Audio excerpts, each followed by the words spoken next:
Hello patrons! Welcome to the August vlog. Thank you all for your questions and suggestions for what this vlog could be. I'm saving a lot of them for a Q&A, but today I'm taking a deeper dive on a question from Sophie Lester about how to handle rejection. If I figure it out, I'll let you know. Just kidding! Kind of, but I think that's part of it. Accepting that it's okay to be disappointed and hurt sometimes because it means that you cared. And that's generally better than not caring about things. Unless you're getting very upset about not getting enough likes on a post, then, maybe reevaluate priorities. But the goal of life can't be to avoid pain and disappointment because then you would just never do anything ever. And that's not a great way to live. Although a lot of people avoid trying things because they're afraid that they'll fail. So I'm just gonna tell you the truth. You will fail. At some point, in some way, you will fail because you haven't done it before. And even if you have done it before, you're doing it again and it's new. And sometimes you're going to fail. But do it anyway. Take those risks. Put yourself out there. Be alive. Because that's the only way the good stuff can happen too. And failing will teach you a lot about how to do it better next time. Sophie asked specifically about handling rejection when it comes to marketing yourself, and I think the more you can detach from it, the better. It feels so personal, but the fact is, whatever you're marketing, and marketing can mean a lot of things, right? You're marketing yourself when you're applying for a job, or when you're on a dating app, or when you're submitting some work or art, but it's not you.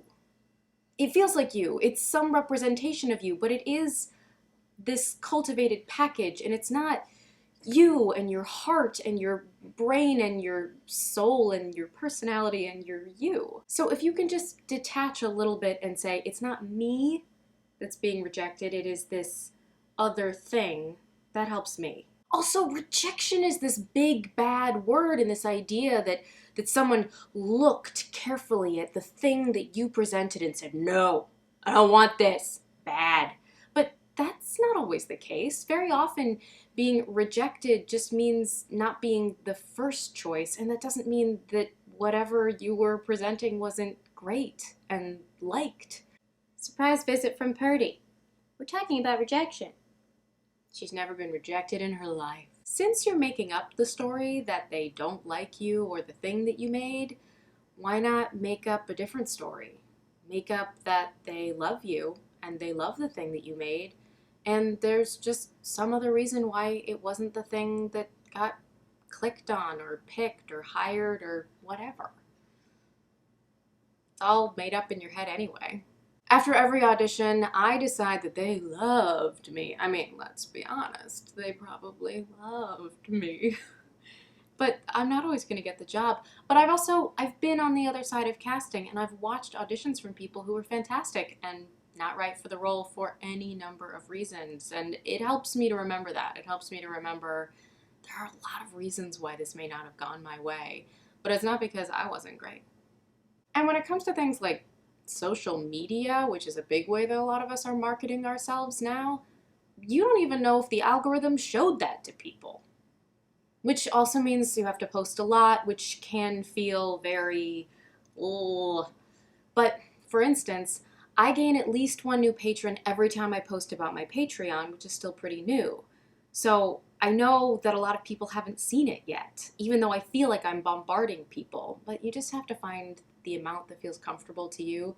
Oh boy, when you're running a Kickstarter campaign and there's a short-term goal that you have to make, you have to promote it like crazy, and it's hard. It's hard for this little introvert to sit there and promote.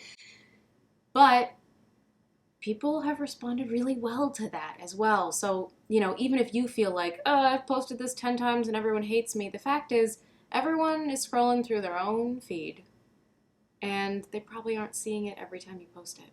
And the fact is, anyone's reaction to anything is way more about them than it is about you. And that's just some life advice for you. You're welcome. I still have a cat in my lap. I just wanted to clarify because she's not in frame. Hi, you hate this. I'll put you down. I love you. Anytime I have to do something that makes me feel that kind of scary, vulnerable feeling, I try to schedule something else. And sometimes that's just running an errand, and sometimes it's doing something nice for myself, like scheduling time to read a book or have a nice cup of tea or a hot bath, something that reminds me that I am in control of my life and I don't need that external approval. At the end of the day, rejection's just part of the game.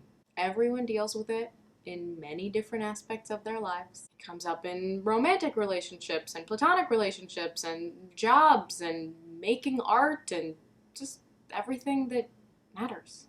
I think there was some author, he put it in some book, maybe you'll know it. It hurts because it mattered. And that's rejection. Also chocolate. Thanks so much for joining me this month. I'm so glad you're my patron. And Joey's pretty. Thank you.